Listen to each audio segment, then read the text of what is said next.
जय श्री कृष्णा। राधे राधे। आप सभी को चैत्र महीने की पाप मोचनी एकादशी की बहुत बहुत शुभकामनाएं। भगवान लक्ष्मी नारायण आप सभी की मनोकामनाएं पूरी करें। आज की इस वीडियो में हम पाप मोचनी एकादशी की व्रत कथा सुनेंगे। बोलिए विष्णु भगवान की जय हो, लक्ष्मी माता की जय हो। एक समय की बात है, अर्जुन ने भगवान कृष्ण से कहा, हे कमल नयन, मैं आपसे जैसे जैसे एकादशी व्रत की कथाएं सुन रहा हूँ, त्यों त्यों अन्य एकादशी व्रत की कथाएं सुनने की भी मेरी जिज्ञासा बढ़ती जा रही है। हे मधुसूदन, अब आप मुझ पर कृपा करें और चैत्र माह के कृष्ण पक्ष की एकादशी के बारे में बताएं। इस एकादशी का क्या नाम है और इस एकादशी में किन देवता का पूजन किया जाता है? इस एकादशी व्रत का क्या विधान है? हे श्री कृष्ण, आप यह सब बातें मुझसे विस्तार पूर्वक कहें। तब भगवान कृष्ण ने कहा, हे अर्जुन, एक बार यही प्रश्न पृथ्वीपति मानधाता ने लोमश ऋषि से किया था। जो कुछ लोमश ऋषि ने राजा मानधाता से कहा, वही मैं तुमसे कहता हूँ। राजा मानधाता ने धर्म के रहस्यों के ज्ञाता महर्षि लोमश से पूछा, हे ऋषिवर, मनुष्य के पापों का मोचन किस प्रकार हो सकता है? मुझ पर कृपा करें और ऐसा कोई सरल उपाय बताएं जिससे सहज ही पापों से छुटकारा मिल जाए। महर्षि लोमश ने कहा, हे राजन, चैत्र माह के कृष्ण पक्ष की एकादशी को पापमोचनी एकादशी कहते हैं। इस एकादशी का व्रत करने से मनुष्यों के सभी पाप नष्ट हो जाते हैं। मैं तुमसे इस एकादशी की कथा सुनाता हूँ, ध्यान से सुनो। प्राचीन समय में चैत्ररथ नाम का एक वन था। उसमें अप्सराएं किन्नरों के साथ विहार करती थी। वहां पर सदैव वसंत का मौसम रहता था, अर्थात उस स्थान पर सदैव ही नाना प्रकार के फूल खिले रहते। कभी गंधर्व कन्याएं विहार करती तो कभी स्वयं देवेंद्र अन्य देवताओं के साथ वहां पर क्रीड़ा करते थे। उसी वन में मेधावी नाम के एक ऋषि तपस्या कर रहे थे। वे भगवान शिव के भक्त थे। एक दिन की बात है, मंजू घोषा नाम की एक अप्सरा ने उन ऋषि को देखा। उन्हें मोहित कर उनकी निकटता का लाभ उठाने की चेष्टा करने लगी। इसीलिए वहीं पर बैठकर वीणा बजाने लगी और मधुर स्वर में गाने लगी। उसी समय वहां पर कामदेव भी आ गए। वे भी शिव भक्त महर्षि मेधावी को जीतने का प्रयास करने लगे। कामदेव ने सुंदर अप्सरा के भ्रू का धनुष बनाया, कटाक्ष को उसकी प्रत्यंचा बनाई और नेत्रों को मंजू घोषा अप्सरा का सेनापति बनाया। इस तरह कामदेव विजय प्राप्त करने के लिए तैयार हो गए।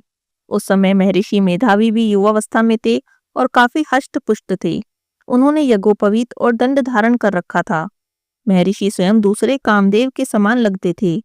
उन मुनि को देखकर कामदेव के वश में हुई मंजू घोषा ने धीरे धीरे मधुर वाणी से वीणा पर गायन आरंभ किया तो महर्षि मेधावी भी मंजू घोषा के मधुर गायन और उसके सौंदर्य पर मोहित होने लगे।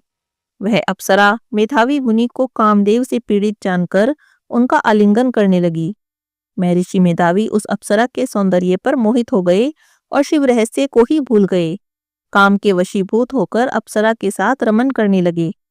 काम के वशीभूत होने के कारण मुनि को दिन रात का कुछ भी ज्ञान नहीं रहा।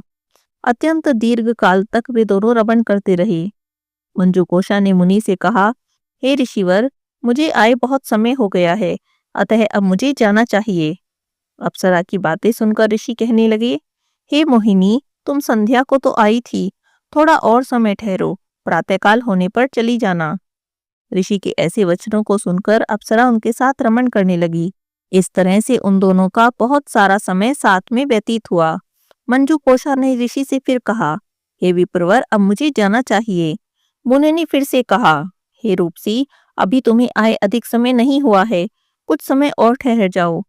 मुनि की बातें सुनकर अप्सरा कहने लगी, हे ऋषिवर, आपकी रात्रि तो बहुत लंबी है।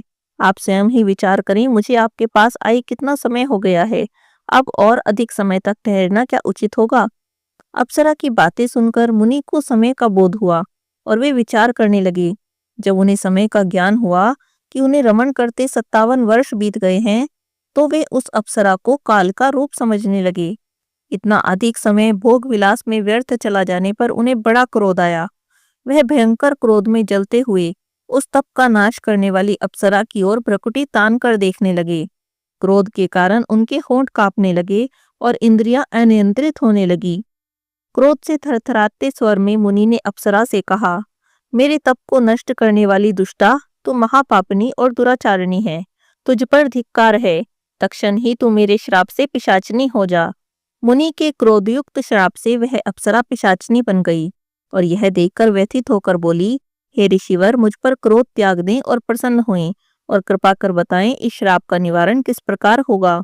विद्वानों ने कहा है कि साधुओं की संगत उत्तम फल देने वाली है और आपके साथ तो मैंने बहुत समय बिताया है, अतः आप मुझ पर प्रसन्न हो जाइए, अन्यथा लोग कहेंगे एक पुण्यात्मा के साथ रहने पर भी मंजू घोषा को पिशाचनी होना पड़ा। मंजू घोषा की बात सुनकर मुनि को अपने क्रोध पर बहुत ग्लानि हुई और साथ ही अपनी अपकीर्ति का भय भी हुआ। अतः पिशाचनी बनी मंजू घोषा से मुनि ने कहा, तूने मेरा बड़ा बुरा किया है, फिर भी मैं तुझे इस श्राप से मुक्ति का उपाय बताता हूँ। चैत्र मास के कृष्ण पक्ष की जो एकादशी है, उस एकादशी का नाम पाप मोचनी है। उस एकादशी का व्रत करने से तुम्हारी पिशाच देह से मुक्ति हो जाएगी। ऐसा कहकर मुनि ने उसे व्रत का सारा विधान बता दिया। उसके बाद अपने पापों का प्रायश्चित करने के लिए वे अपने पिता च्यवन ऋषि के पास गए। च्यवन ऋषि ने अपने पुत्र मेधावी को देखा तो कहा, हे पुत्र, तुमने ऐसा क्या किया कि तुम्हारे सभी तप नष्ट हो गए और तुम्हारा तेज मलिन हो गया है। तब मेधावी मुनि ने लज्जा से अपना सिर झुका लिया और कहा, पिताजी, मैंने एक अप्सरा के साथ रमन करके बहुत बड़ा पाप किया है और इसी पाप के कारण संभवतः मेरा सारा तेज और मेरा सारा तप नष्ट हो गया है। आप मुझ पर कृपा करें और पाप से छूटने का कोई उपाय बताएं। तब ऋषि ने कहा, हे पुत्र, तुम चैत्र माह के कृष्ण पक्ष की एकादशी का विधि पूर्वक भक्ति पूर्वक उपवास करो और इससे तुम्हारे सभी पाप नष्ट हो जाएंगे। अपने पिता के वचनों को सुनकर मेधावी मुनि ने पाप मोचनी एकादशी का विधि पूर्वक व्रत किया और उस व्रत के प्रभाव से उनके सभी पाप नष्ट हो गए। मंजू घोषा अप्सरा ने भी पाप मोचनी एकादशी का उपवास किया और पिशाचनी की देह से छूट गई। उन्हें अपना सुंदर रूप धारण करके स्वर्ग में चली गई। लोमश ऋषि कहते हैं, हे राजन, इस एकादशी व्रत के प्रभाव से सभी पाप नष्ट हो जाते हैं। इस एकादशी की कथा के सुनने या पढ़ने से 1000 गोदान का फल प्राप्त होता है। इस व्रत को करने से ब्रह्म हत्या, स्वर्ण की चोरी, मद्यपान, अगम्य गमन करना आदि भयंकर पाप भी नष्ट हो जाते हैं और मृत्यु के बाद स्वर्ग की प्राप्ति होती है। बोलिए श्री विष्णु भगवान की जय हो। लक्ष्मी माता की जय हो।